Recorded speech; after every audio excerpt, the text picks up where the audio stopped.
नमस्कार. नवप्रेरणा एंटरटेनमेंटमध्ये आपलं मनापासून स्वागत.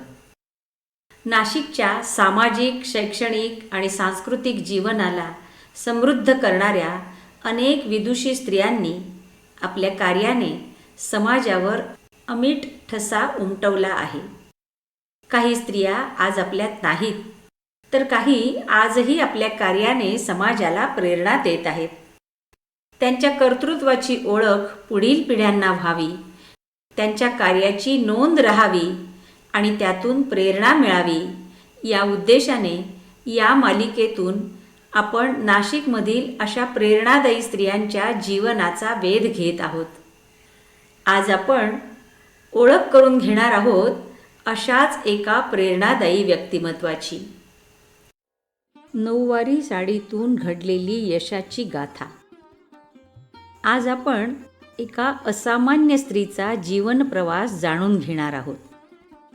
ज्या काळात स्त्रीने घराबाहेर पडणेही धाडस मानले जात होते, त्या काळात एक महिला नऊवारी साडी नेसून सायकलवरून शेतावर जात होती. समाजाच्या टीकेकडे दुर्लक्ष करून ती आपल्या कर्तृत्वाने नाशिकच्या इतिहासात एक वेगळे स्थान निर्माण करत होती. ही केवळ एका महिलेची यशोगाथा नाही, तर जिद्द, कष्ट आणि दूरदृष्टीने इतिहास घडवणाऱ्या एका साध्या स्त्रीची असामान्य कहाणी आहे. नाशिकमध्ये लवाटे नगर सर्वांना माहीत आहे. आज त्या परिसरात सिटी सेंटर मॉल, लक्षिका मंगल कार्यालय, भव्य टॉवर्स, आधुनिक हॉटेल्स, दुकाने आणि व्यापारी संकुले दिसतात.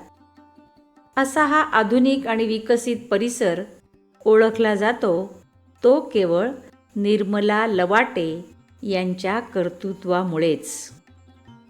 निर्मलाताईंचा जन्म 18 सप्टेंबर 1937 पुणे येथे झाला.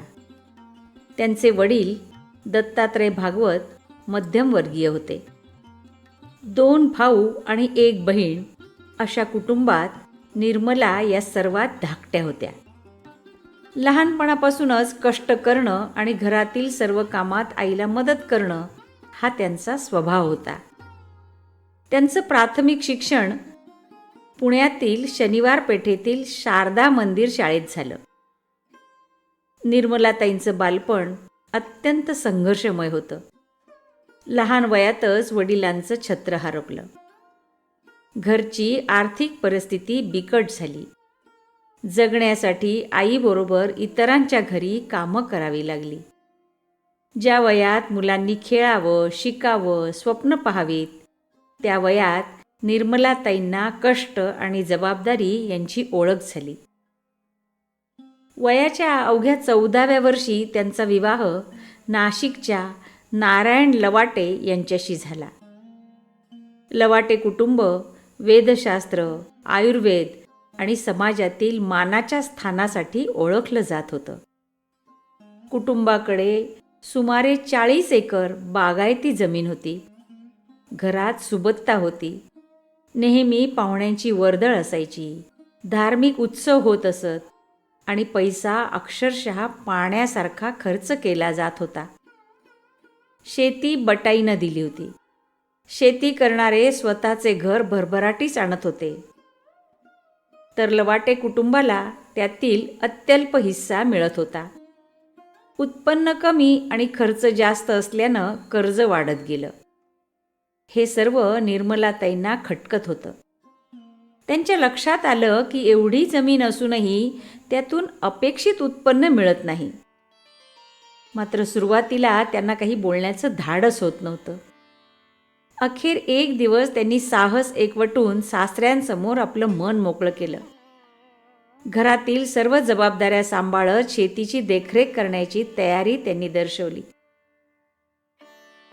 सासऱ्यांनी त्यांच्या शब्दावर विश्वास ठेवला आणि त्यांना आशीर्वाद दिला.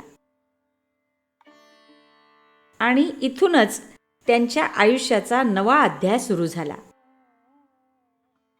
त्यांनी मनाशी एक निश्चय केला. परिस्थितीवर तक्रार करत बसायचं नाही, तर ती बदलून दाखवायची. त्या काळात म्हणजे सुमारे 80 वर्षापूर्वी स्त्रिया घराबाहेर पडत नसत. पण निर्मलाताईंनी समाज काय म्हणेल याचा विचार केला नाही. नऊवारी साडी नेसून त्या सायकलवरून रोज 6 ते 7 किलोमीटर दूर असलेल्या शेतात जाऊ लागल्या. लोक आश्चर्यानं पाहू लागले. काहींनी टीका केली, काहींनी कुजबूज केली. पण निर्मलाताईंनी आपला मार्ग सोडला नाही. त्या काळात स्त्रीनं सायकल चालवणं हेच अनेकांना अजब वाटत होतं. पण निर्मलाताईंसाठी सायकल हे केवळ वाहन नव्हतं, ते त्यांच्या स्वावलंबनाचं आणि नव्या विचारांचं प्रतीक होतं. त्या नियमितपणे शेतावर जाऊ लागल्या. कामगारांच्या कामावर त्यांनी स्वतः देखरेख ठेवली.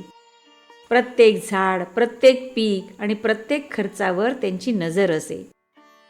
त्यामुळे अपव्यय आणि चोरी कमी झाली. उत्पादनाचा मोठा हिस्सा घरात येऊ लागला. त्याच्या विक्रीची योग्य व्यवस्थाही त्यांनी केली. घरात पैसा दिसू लागला. पुण्यात असताना त्यांनी सायकल चालवायला शिकलं होतं. त्या दिवसातून 2 वेळा सायकलवरून शेताची फेरी मारत सोमवार पेठेतील घरातून पहाटे निघून त्या PTC मैदानावरील शेतावर पोहोचत असत. शेतात काम करणारे लोक त्यांचं काम पाहून आश्चर्यचकित होत. आर्थिक परिस्थिती सुधारू लागल्यावर त्यांनी वेस्पा स्कूटर विकत घेतली आणि स्कूटर चालवायलाही त्या शिकल्या. त्यामुळे वेळेची बचत होऊन कामाची गती वाढली.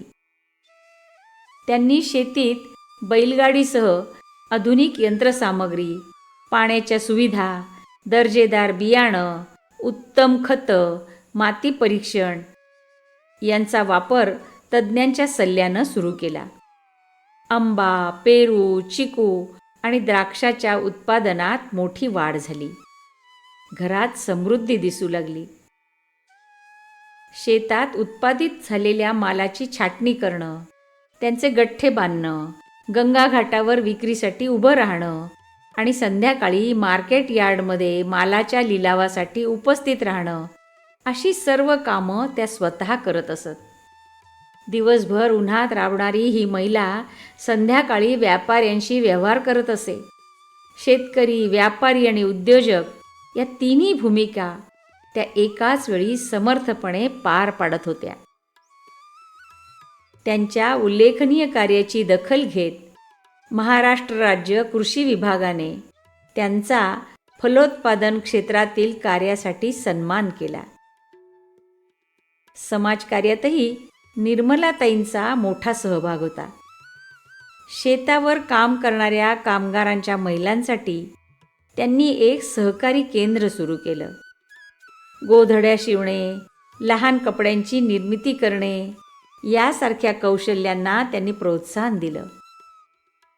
त्यामुळे अनेक महिलांना रोजगार आणि उत्पन्नाचं साधन मिळालं. शेतावरच पाठशाळा आणि सत्संगाचं आयोजन केलं जात असे. ग्रामीण महिलांसाठी त्यांनी एक लहानसं नर्सिंग प्रशिक्षण केंद्रही सुरू केलं होतं. प्राथमिक आरोग्यविषयक शिक्षण देण्याची व्यवस्था त्यांनी केली होती आणि स्वतः त्याच्या संचालिका म्हणूनही त्या काम पाहत असत.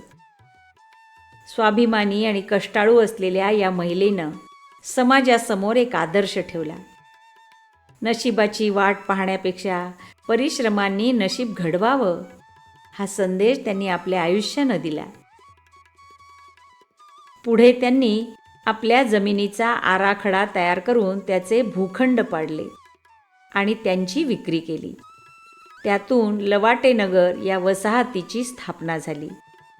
त्यांच्या दूरदृष्टीतून पुढे लवाटेनगरचा विकास झाला. नियोजनबद्ध वसाहत उभारण्यामागे केवळ आर्थिक लाभ नव्हता, तर सुंदर, स्वच्छ आणि सुसंस्कृत परिसर घडवण्याचा दृष्टिकोन होता.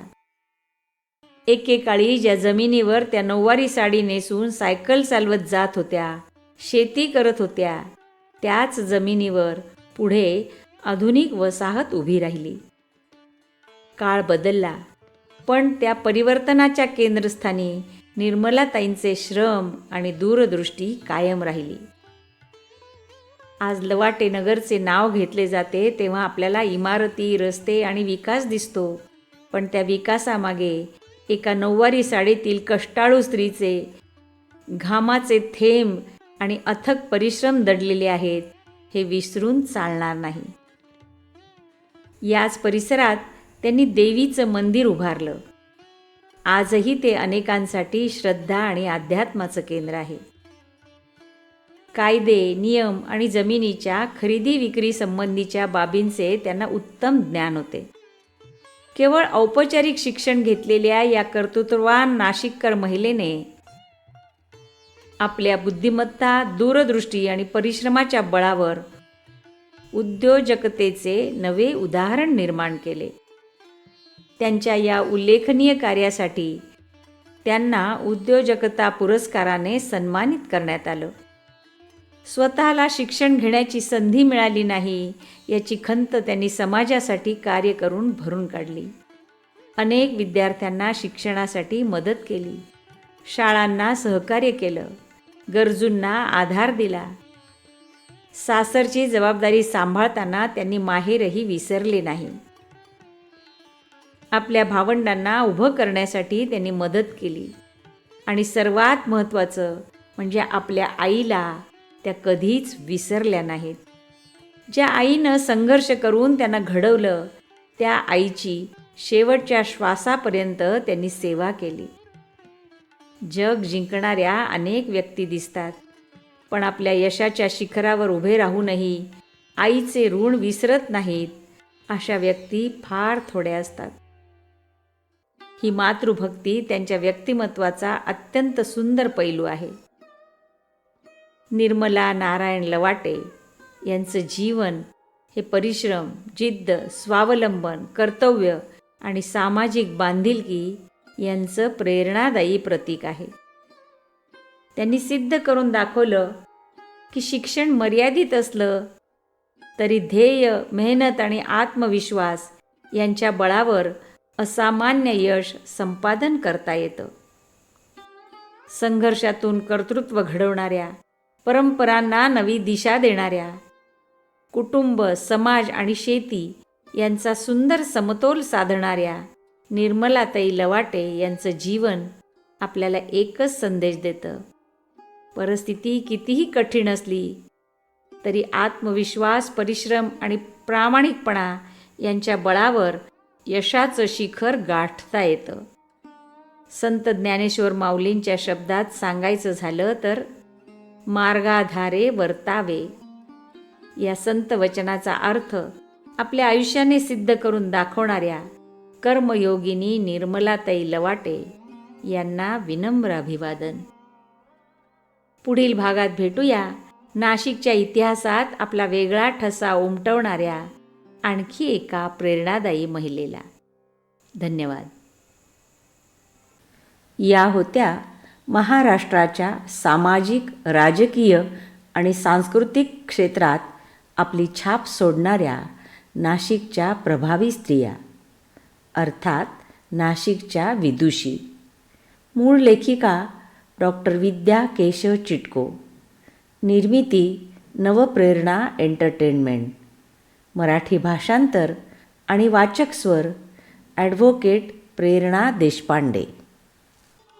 मित्रांनो, असेच नवनवीन व्हिडिओ ऐकण्यासाठी, बघण्यासाठी आपण माझ्या नवप्रेरणा एंटरटेनमेंट या यूट्यूब चॅनलला सबस्क्राईब करा, लाईक करा आणि शेअर करा. तुमची ही छोटीशी कृती मला खूप आनंद देते आणि नवनवीन व्हिडिओ बनवण्याची प्रेरणा देते. धन्यवाद.